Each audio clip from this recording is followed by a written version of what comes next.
नमस्कार। मैं प्रकाश ओझा श्री अरविंदो सोसाइटी की ओर से आप सभी सम्मानित शिक्षकों का हार्दिक स्वागत और अभिनंदन करता हूं। आज हम शिक्षा में शून्य निवेश नवाचार ZIIEI द्वारा संकलित स्व अध्ययन के अंतर्गत आने वाले एक बहुत ही रोचक और महत्वपूर्ण नवाचार के विषय में जानेंगे। आज हम इनोवेटिव पाठशाला के अंतर्गत बेसिक शिक्षा परिषद उत्तर प्रदेश के कक्षा 5 के पाठ्यक्रम के अंतर्गत हिंदी विषय की पुस्तक कलरव के पाठ 17 झांसी की रानी की समाधि पर पाठ को शब्द सागर नवाचार के माध्यम से क्रियान्वित करेंगे। वैसे तो हम झांसी की रानी की समाधि पर पाठ को ZIIEI के विभिन्न नवाचारों के माध्यम से क्रियान्वित कर सकते हैं, परंतु आज हम इसे शब्द सागर नवाचार के माध्यम से इस पाठ के पुनः अभ्यास प्रक्रिया को समझेंगे। इस नवाचार की क्रियान्वयन की अवधि 20 मिनट है और इस अवधि को 30 विद्यार्थी पर एक शिक्षक को ध्यान में रखकर सुनिश्चित किया गया है। विद्यार्थियों की संख्या कम या ज़्यादा होने पर क्रियान्वयन का समय भी कम या ज़्यादा हो सकता है। आइए हम जानते हैं कि इस नवाचार में नवीनता क्या है। शब्द सागर नवाचार में विद्यार्थी सहपाठियों के साथ मिलकर शब्दावली तथा व्याकरण कौशल को बढ़ाते हैं तथा गतिविधि का आनंद लेते हैं और सीखने की प्रक्रिया में व्यस्त रहते हैं। आइए अब हम जानते हैं कि इस नवाचार की क्रियान्वयन प्रक्रिया क्या है। शब्द सागर नवाचार द्वारा विद्यार्थी शिक्षक द्वारा पूर्व में पढ़ाए गए पाठ पर आधारित चित्रों, शब्दों, वाक्यों, कहानी, कविता, समाचार या अपने मन की बात को पर्ची के माध्यम से झांसी की रानी की समाधि पर पाठ में आए शब्दावली, वाक्य संरचना की कॉन्सेप्ट को दोहरा सकते हैं।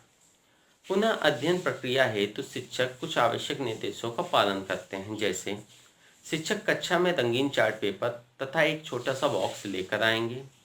गतिविधि कराने से एक दिन पहले सभी बच्चों से पाठ में आए एक नए शब्द को पर्ची पर लिखकर तथा उससे संबंधित चित्र बनाकर लाने के लिए कहेंगे।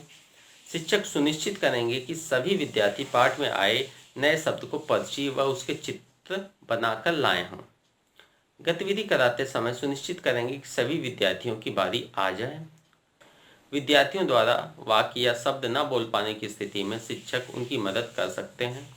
शिक्षक सुनिश्चित करेंगे कि पाठ झांसी की रानी की समाधि पर से संबंधित निर्माण तथा व्याख्या कराई जा चुकी हो। शिक्षक खाली बॉक्स को दिखाते हुए कुछ सांकेतिक प्रश्नों द्वारा विद्यार्थियों की जिज्ञासा को बढ़ाएंगे, जैसे क्या कोई बता सकता है कि आज हम इस बॉक्स को क्या करेंगे।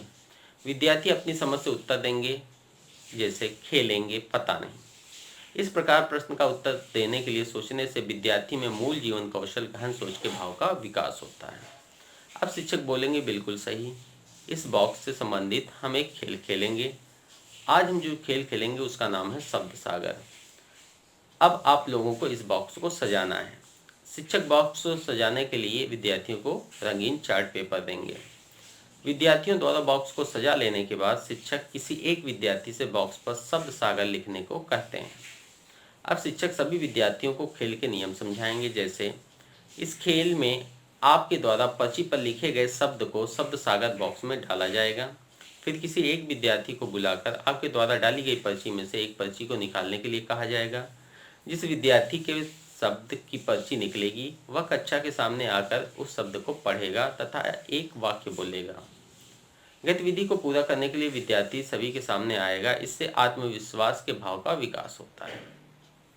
आइए हम कुछ उदाहरण से इस नवाचार की क्रियान्वयन प्रक्रिया को समझते हैं। एक विद्यार्थी आगे आकर पर्ची उठाएगा। माना पर्ची में लघु शब्द लिखा है। विद्यार्थी बोलेगा लघु। विद्यार्थी अब वाक्य बोलेगा। विद्यार्थी कल एक लघु नाटिका का आयोजन करेंगे। उसने एक वाक्य बना के बोला। ये बाकी विद्यार्थी बारी बारी से आकर पर्ची से संबंधित नाम और एक वाक्य बनाएंगे। गतिविधि के समापन पर विद्यार्थियों को बताया जा सकता है कि आज हमने खेल खेलते हुए झांसी की रानी की समाधि पर से संबंधित पाठ के नए नए शब्दों के बारे में जाना है। इस पाठ को शिक्षक बेसिक शिक्षा परिषद उत्तर प्रदेश के पाठ्यक्रम के अनुसार दिसंबर माह में पढ़ा सकते हैं।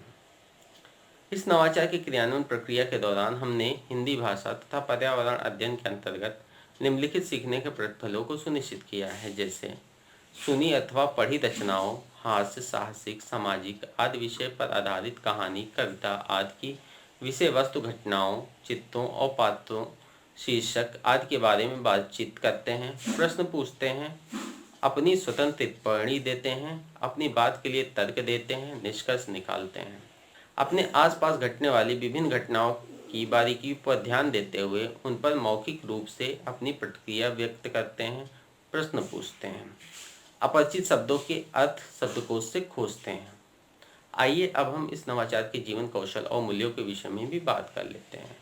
इस नवाचार के द्वारा विद्यार्थियों में मूल जीवन कौशल जैसे प्रभावी संप्रेषण, पारस्परिक संबंध, गहन सोच, सृजनात्मक सोच, आत्म जागरूकता का विकास होता है। निहित मूल्य जैसे आत्मविश्वास के अंतर्गत सभी विद्यार्थियों के सामने आकर उत्तर देना शामिल है। आइए हम कुछ आवश्यक बातें जान लेते हैं इस नवाचार के बारे में। शिक्षक पर्ची पर लिखे शब्दों के साथ उससे संबंधित चित्रों को बनाने के लिए भी कहेंगे, ताकि जो विद्यार्थी पढ़ नहीं पाएंगे वो चित्रों के माध्यम से वाक्य का निर्माण कर सकेंगे। शिक्षक प्रश्न पूछते समय एक एक कर प्रश्न सभी से पूछेंगे, जिससे गतिविधि में सभी एक साथ सहभागिता कर सकें। शिक्षक विद्यार्थियों के शब्द उच्चारण और वाक्य निर्माण को सही करने के लिए इस अवसर का प्रयोग कर सकते हैं। इस तरह विषय के साथ भाषा को एकीकृत किया जा सकता है। इस नवाचार के उपयोग से विशेष आवश्यकता वाले बच्चों को भी अनेक लाभ प्राप्त हैं। जैसे यह गतिविधि अधिगम, अक्षम और धीमी गति से सीखने वाले बच्चों को लंबे समय तक उनकी स्मृति में पाठ के कॉन्सेप्ट या विषय को बनाए रखने में मदद करेगी। यह उनके लिए भी एक उपयुक्त गतिविधि है, क्योंकि उन्हें आमतौर पर देखकर शब्दों को याद करने में समस्या होती है। इस गतिविधि को नियमित रूप से क्रियान्वित करके विद्यार्थियों की शब्दों को देखकर समझने की क्षमता में सुधार होगा। दृश्य अधिगम से ADHD बच्चों को किसी विषय या विषय को लगातार कक्षा में देखकर सीखने से मदद मिलती है, जिससे कॉन्सेप्ट उनके दिमाग में लंबे समय तक बने रहेंगे। हम आशा करते हैं कि इस वीडियो को देखने के बाद आप भी अपने विद्यालय व कक्षा में इस नवाचार को अवश्य क्रियान्वित कराएंगे और इसका लाभ प्राप्त करेंगे। यह नवाचार आपको कैसा लगा, इसके विषय में हमें ज़रूर बताइएगा।